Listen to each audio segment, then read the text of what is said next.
to be back here. We are going to be continuing on a study on Romans chapter 7. Can we go back one slide? Yes. I don't know, it is sort of hard to read, I believe, but just to hang in there. You know, when I was growing up as a child,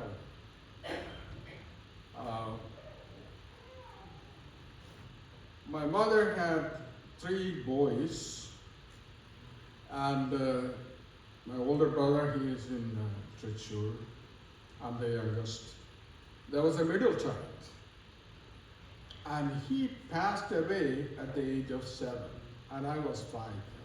My brother was 10, older brother was 10. And he died when he was in Madurai.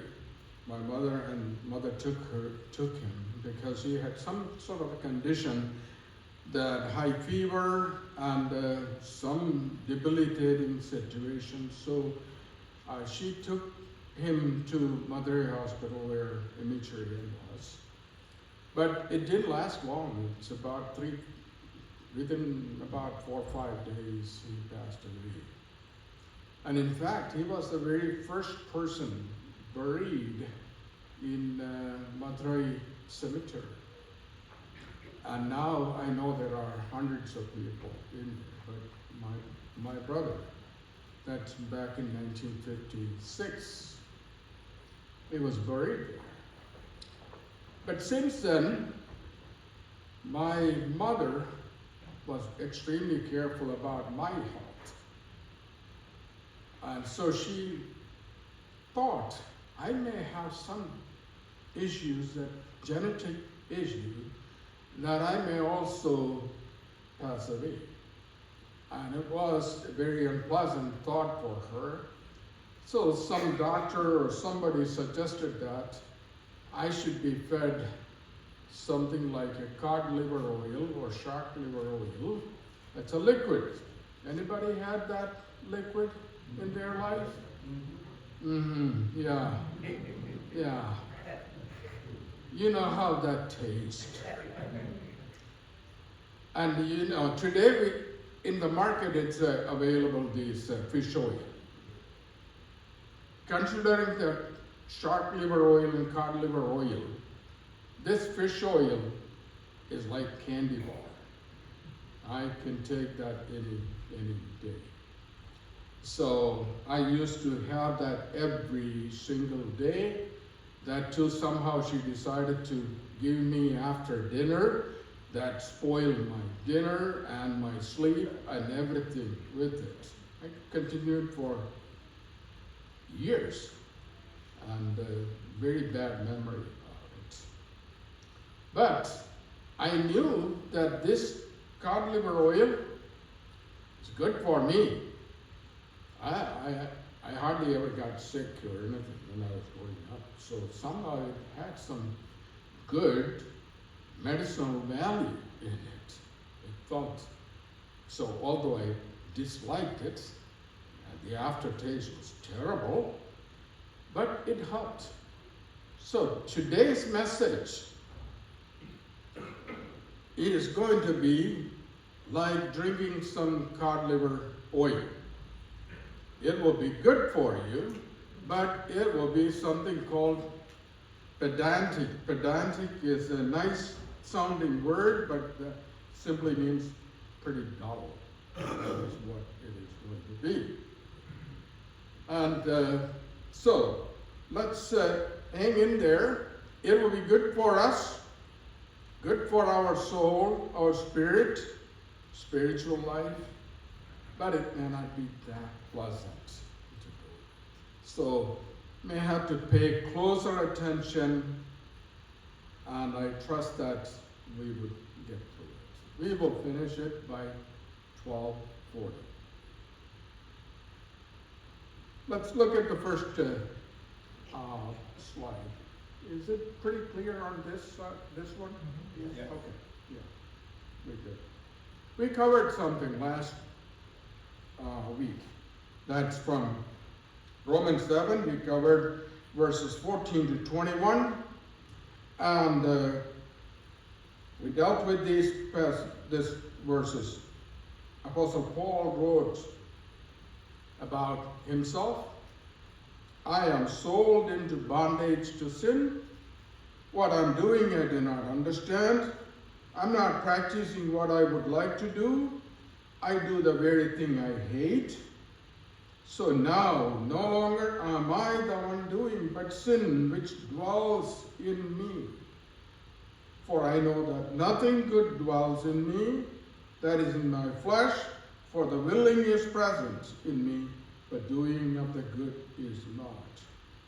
I practice the very evil that I do not want to practice. Verse 20. But if I am doing the very thing I do want, I am no longer the one doing it, but sin which dwells in me. Last week we talked about it, and we said that there are various interpretations about this passage, and especially it is written in first person pronoun, I, and also it is written present tense.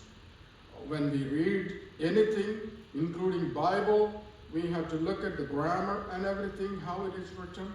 So considering that, this is strictly about his present condition. That is how we can easily understand. But there is something beyond that we looked at that. And today, in the will of God, we're going to see what might be the way we should truly understand it. And that's our goal. It will help us spiritually. It will shape our Christian walk and our goal.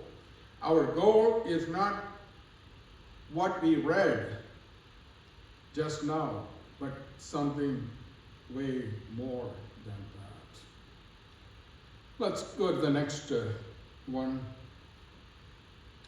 We concluded Hebrews 7, verse 14 to 25. I'm not describing Paul's pre-conversion condition or Paul's post-conversion condition. For it's not believer's slavery to sin. It's not a believer's excuse to sin. And it is not the condition of sinless perfection in a believer. And it is in essence talking about the need for Christ and a call for sanctification. We're going to see, look into that. So we go to the next one. Here is a compelling reason why Paul is not speaking about his current condition. Keep in mind, if you make a note of it, that's wonderful. These verses will testify that this is not Paul's present condition. And he said in 1 Corinthians 4:4, my conscience is clear, but that does not make me innocent.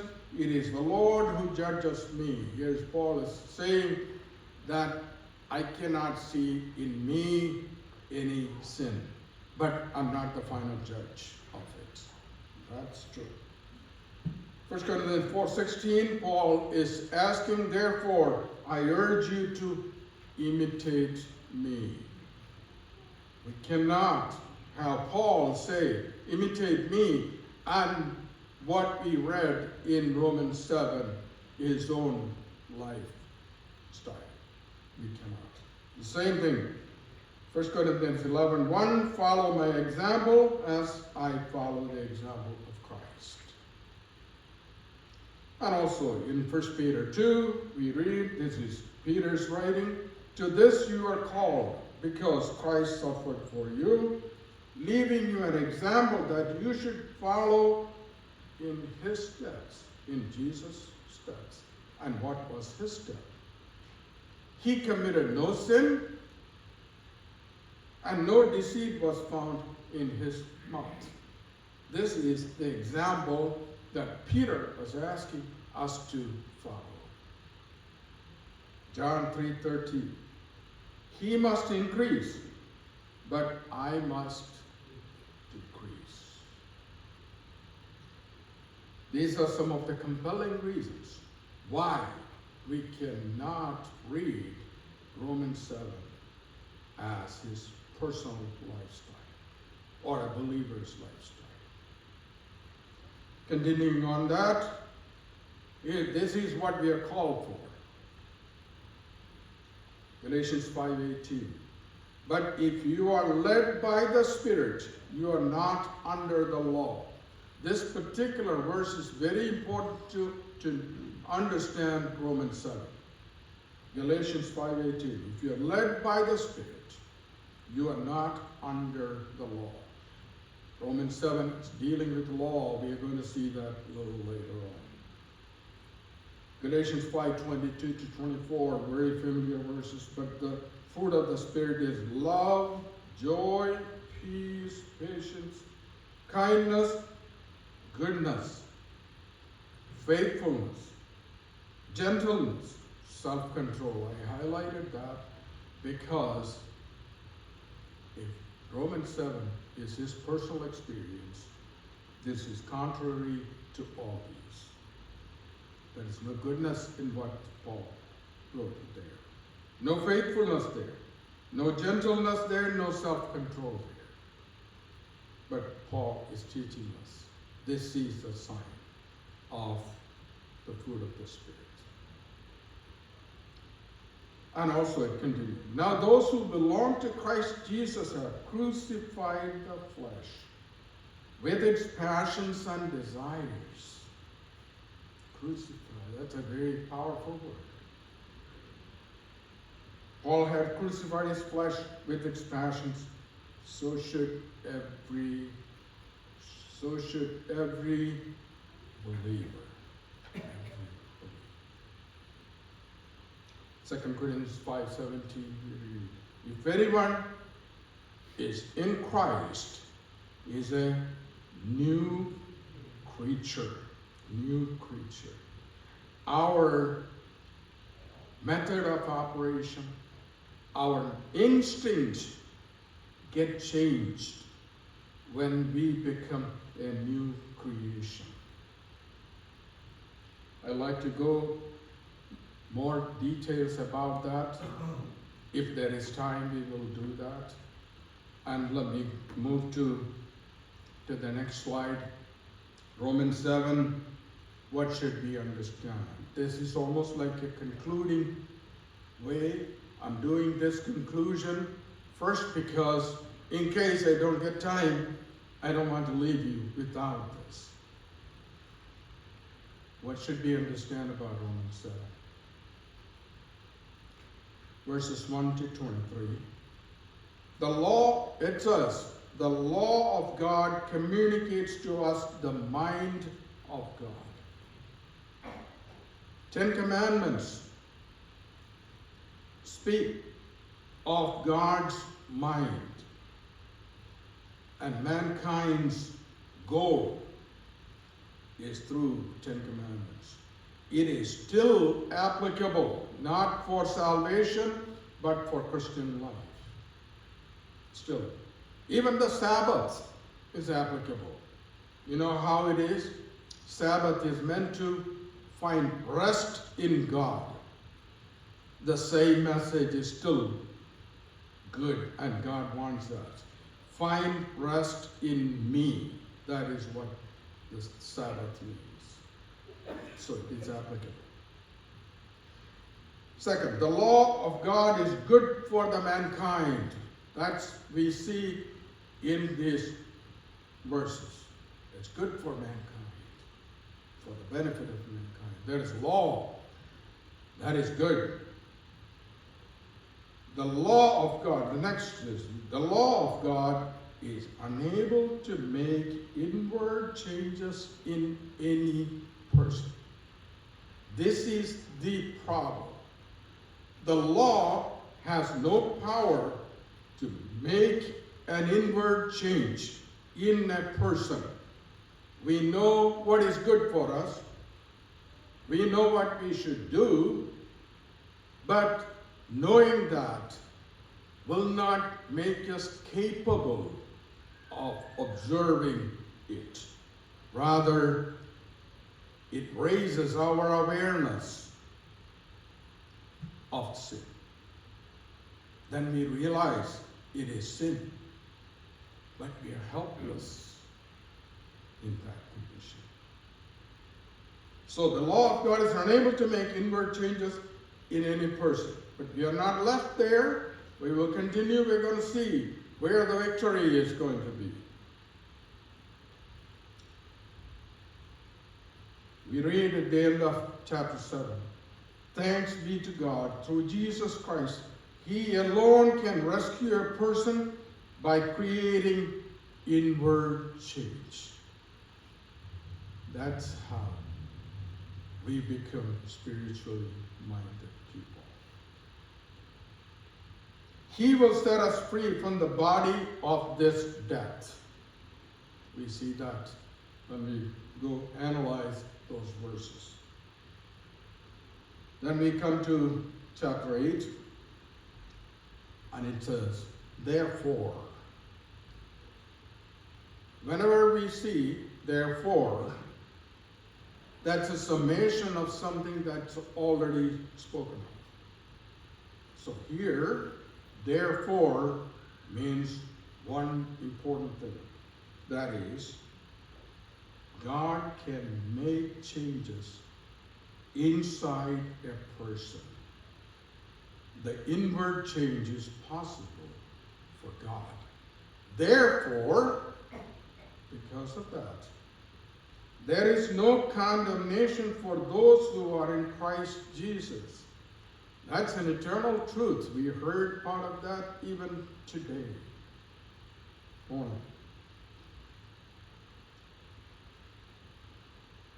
Then also in chapter 8, we see what the law could not do, God did. The law could not change our heart, but God was able to, and He did.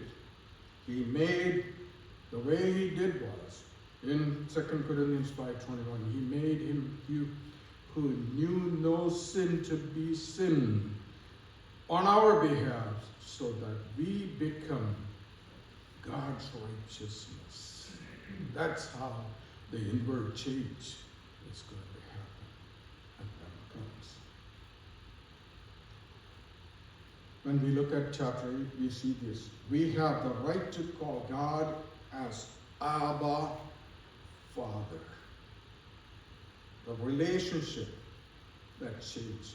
The Old Testament believers never, ever dream of a relationship between mankind and God as a father and son. When Jesus Christ taught the prayer, the disciples, He started out praying, saying, Our Father, who is in heaven, our Father. I tell you, the Jewish population, including the disciples, must have been shocked to hear that terminology. They would never, ever even dream of that relationship. But here it is. We have the right to call God as Abba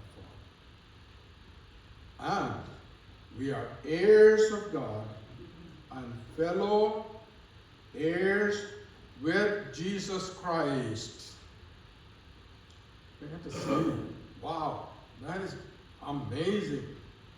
Creatures like us, the rotten people like us, we are co-heirs with Jesus Christ. That's a summary of what we are going to see, but now we're going to go a little more detail into it. Let's start reading chapter 7, beginning with verse 1. Or do you not know, brothers and sisters? For I am speaking to those who know the law, that the law is Lord over a person as long as he lives. For a married woman is bound by law to her husband as long as he lives. But if her husband dies, she is released from the law of the marriage. So that if she is joined to another man, while her husband is alive, she will be called an adulteress. But if husband dies, she is free from the law. And if she is joined to another man, she is not an adulteress. This is talking about a common knowledge and understanding. Common understanding in the society that if a person is married, those two are bound by the marital law. That's what it's saying. As long as one of the spouses dies, then that law is no longer applicable. Very straightforward, very clear. Let's go to the next one. Now, this is the current status. There is a death, and that death led us to a new, different life. That is what we see. Verse 4. So, my brothers and sisters, you also died to the law through the body of Christ, so that you could be joined to another, to the one who was raised from the dead, to bear fruit to God. So there is a death. But that death was very good and sweet. And sweet. The death relieved us from the bondage of the law into the freedom with Jesus Christ. For when we were in the flesh, the sinful desires aroused by the law were active in the members of our body to bear fruit for death. So, when we were trying to do things according to the law, we were doing nothing but we were bearing fruit for death. Useless fruit. Useless, deadly fruit. But now, we have been released from the law because we have died to what controlled us. What controlled us was the law. Now we are released. When Jesus Christ died on the cross, you and I died with him. The death took place. We are released from the law. We are under a new covenant. So that we may serve in the new life of the Spirit and not under the old written code. So we have freedom in Jesus Christ, but that freedom is not to do anything we want to, but rather a more productive form of life. More productive. That is what it said. Go to the next one. Here is the root cause. It says, we will understand when we read this. The root cause of rebellion is sin, not the law. Not the law. The law is not making sin a sin. That's what this passage is all about. What shall we say then? Is the law sin? Absolutely not. Certainly I would not have known sin except through the law, For indeed I would not have known what it means to desire something belonging to someone else if the law had not said, do not covet. But that doesn't mean coveting is always bad. It's a sinful behavior. But when God pronounced, do not covet, that sin became evident. That sin that was kind of laying dormant became active, more visible for me. That's all it did. The law did not provoke to create sin. But the sin was there. But I was able to recognize and spot the sin. Okay, God doesn't like it. I understood it as a sin.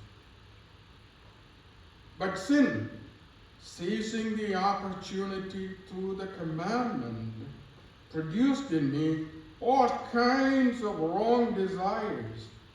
For apart from the law, sin is dead. Sin is not dead, never dead. But sin is dormant.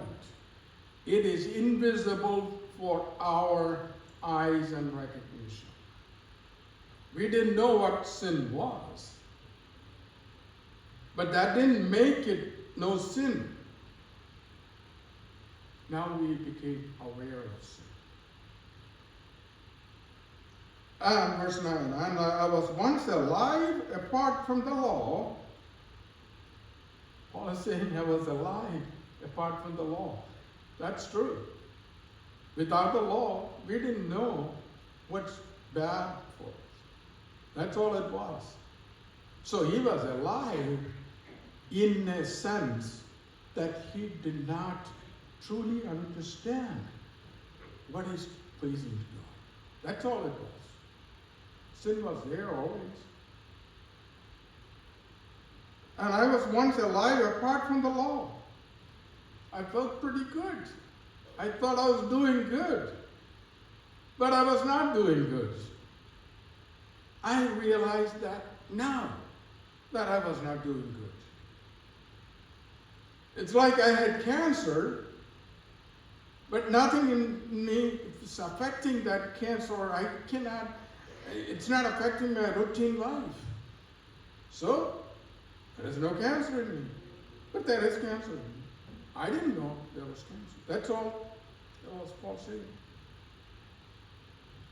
But with the coming of the commandment, sin became alive. It's like I went for a thorough check for whatever reason. I went there as a routine thing.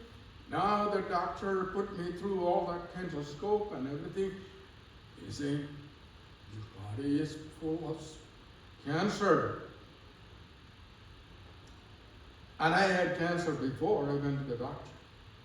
But the doctor just brought it out and said, cancer. This is what we see in verse 9. Let's move on. The same thought, the root cause is sin. Verse 10. I found that the very commandment that was intended to bring life brought death. So the commandment was supposed to be good, but it's actually killing me. It's killing me. For sin, seizing the opportunity is repeated there, but we have to understand it becoming a launching pad. Sin becoming a launching pad. Sin is very active now. It's kind of ready to pounce on me. That's all it was. Through the commandment deceived me, and through it I died. It's like I went to a good doctor, nice, and he would tell me that, oh, you look pretty good, you look for your age, you look, oh yeah, you're great looking.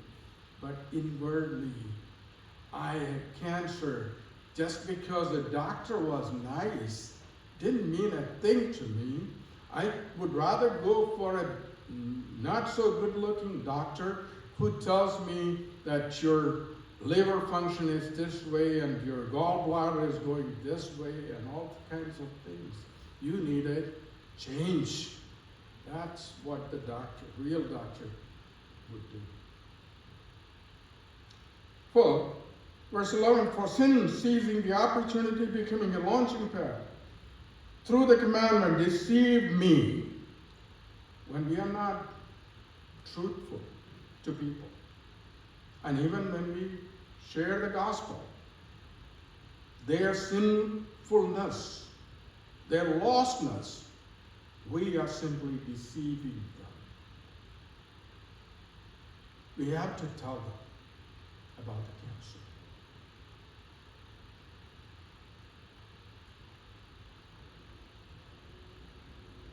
So, verse 12. So then, the law is holy, and the commandment is holy, righteous, and good. Did that which is good then become death to me? Absolutely not. But sin, so that it would be shown to be sin. It's not the fault of the doctor, but the inward cancer that is causing death in me.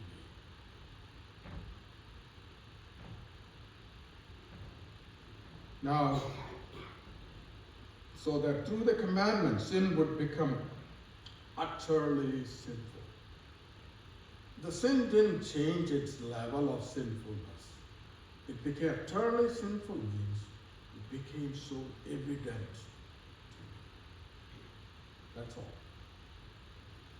Are the commandment bad? No, not at all. Proverbs 6:23 reads like this. For the commandment is a lamp and the teaching is light. It's much needed. Psalm 119, 105. Your word is a lamp to my feet and a light to my path. It's essential for my well-being as a Christian. Let's move on to the next one. Now, from verse 13, jump to verse 21, because we covered that 14 to the end last time. But now we're going to go back to verse 21. If you like to look into the passage, you may in your Bible, or you can follow along. That's a little bit of mixing I did, and I'll tell you why I did that.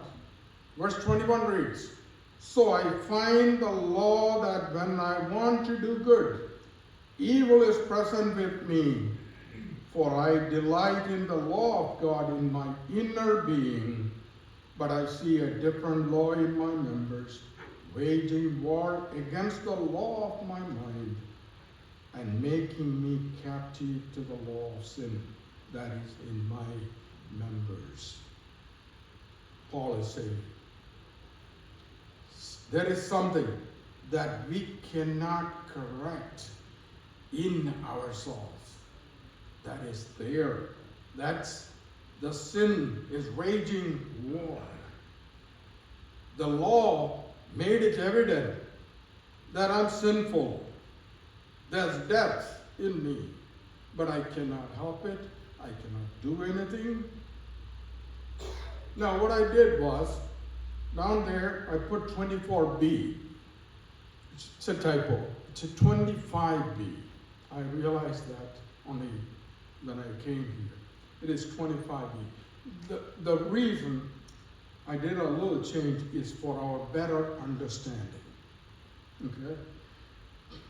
So then, 25b. So then, I'm reading the very last part of that chapter and connecting it with verse 22 for a proper, better understanding. So then, I myself serve the law of God with my mind, but with my flesh I serve the law of sin. Okay? So, see the connection with the verse 23? But I see a different law in my members, waging war against the law, my mind, and making me captive to the law of sin that is in my members. So then, I skipped some parts. So then, I myself serve the law of God with my mind, but with my flesh I serve the law of sin. That's a continuation of the same theme, okay? But Paul used a little different sequence in the language that made it a little difficult for all of us to understand things correctly. So, that's why I switched that order a little bit. I'm not changing the scriptures, but just for our understanding, the order is changed. Now we come. Let's see, that part of the discussion is over. Now, Paul is saying, verse 24a, wretched man that I am, wretched because of my helpless condition. I have a law, and I cannot do anything. Law cannot change me, and I cannot change myself. Wretched man that I am. Who will rescue me from this body of death? That's crying out. Thanks be to God through Jesus Christ, our Lord. This is the gospel. This is the gospel. Inability for a man to make an inward change and do anything pleasing to God. And he's crying out with the question, who can rescue me? And the answer is obvious. Thanks be to God. God made a provision. God made a provision to God through Jesus Christ our Lord. And he alone is able to, and he already did. Then continues chapter 8. But you know what? These chapter differences, I mentioned it last time, was not in the original form. It is done for our sake, for convenience, and also according to what the editors or the people who made that possible, so that the best fitting way.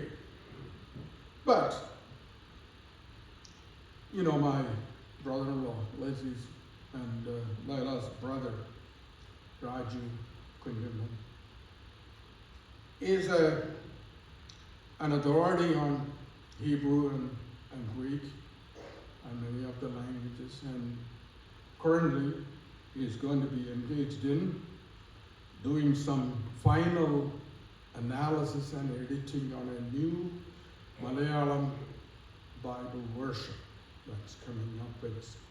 It's coming up. It's initiated by some very interesting people. They wanted to do a correct, accurate translation that is understandable to today's language. So he is engaged, he will be engaged in about over a month's time, doing the final okay for a new translation. And I discussed this passage with him. And at that time, he said the chapter division in chapter 7 and 8 doesn't seem to fit the correct one. It should have been after, say, chapter 8, verse 11 on, could be considered as beginning of chapter 8. So the 7 should continue on with this message. Therefore means Jesus Christ, what God did through Jesus Christ. Because of Jesus Christ, there is no condemnation for those who are in Christ Jesus. That's how it is. The law is good. But law is not able to make change in me. Jesus Christ is there. He made me born again. Gave me regeneration. Made me a new creation. I'm not a much improved version of old me. None of you, please. You are a new creation. When you're a new creation, the law can be observed in you in a much more productive way. Let's go to the next one.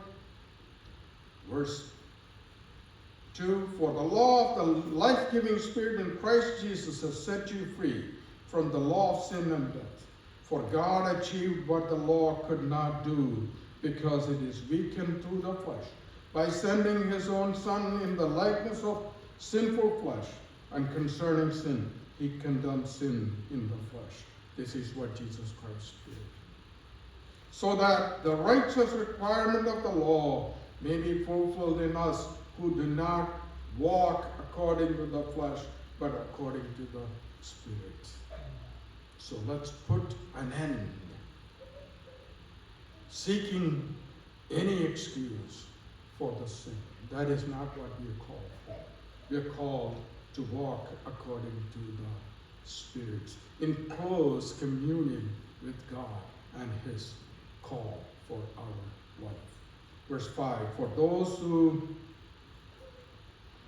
live according to the flesh have their outlook shaped by the things of the flesh, but those who live according to the Spirit have their outlook shaped by the things of the Spirit.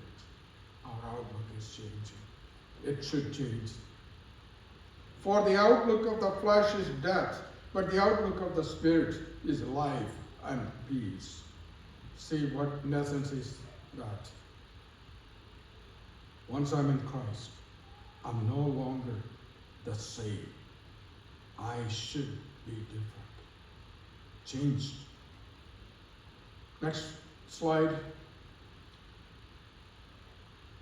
Verse 7, because the outlook of the flesh is hostile to God, for it does not submit to the law of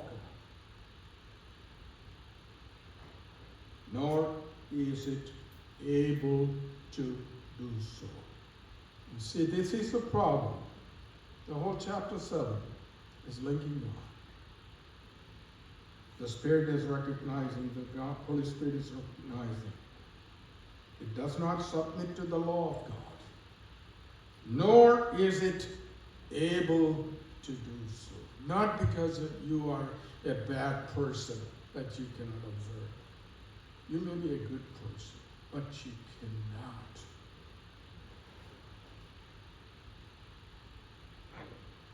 Those who are in, verse 8, those who are in the flesh cannot please God.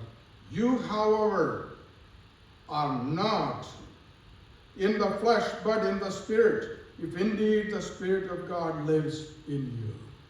If you are a born-again believer, if you put your trust in Jesus Christ, the Spirit of God lives in you. The Bible is very clear. Do not go with the teaching. Or somebody is saying that we got to wait for the Holy Spirit to come in us. We have to do this and that to do that. It is blasphemy. It's blasphemy. It is not. If you have put your trust in Lord Jesus Christ, the Spirit of God is already in you. That is what we read just now. Then it goes on to say, if anyone does not have the Spirit of Christ, this person does not belong to him. Belong to him. Okay? So don't ever go with the teaching that we have to wait for so long with something else to receive the Spirit of God. It's not the good teaching.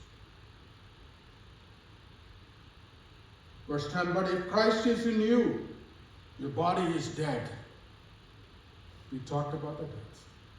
Because of sin. But the Spirit is your life because of righteousness. That's what you're displaying. Moreover, if the Spirit of the one who raised Jesus from the dead lives in you, the one who raised Christ from the dead will also make your mortal bodies alive through His Spirit who lives in you. Amen. That means our life is securely bound in Jesus Christ, the one who rose from the dead. And in Him, our life is bound, taped together. And because of that, our mortal body, this decaying mortal body, will be removed, will be renewed ever fresh in the presence of God. That is what He has planned for us. This is what we are called for. May the Spirit of God help us. And one more thing. When we are in heaven, that's a glorified state. One major thing we all need to look for, and I look for, is this. In heaven, there is no sin. Absence of sin. Our body is corrupted. Our soul, we possess still the sin remnants. That will be all wiped out. That's the best thing about heaven. There's not a trace of sin in heaven. It is not the street of gold that we need to look forward to. We need to look forward to the time that we are going to be perfect in sight of God with no sin. We're going to be free totally. Chapter 7, chapter 8 takes us to this. Our inability. The law's inability. But Christ made it possible. He won the victory. And we are going to be sinlessly perfect.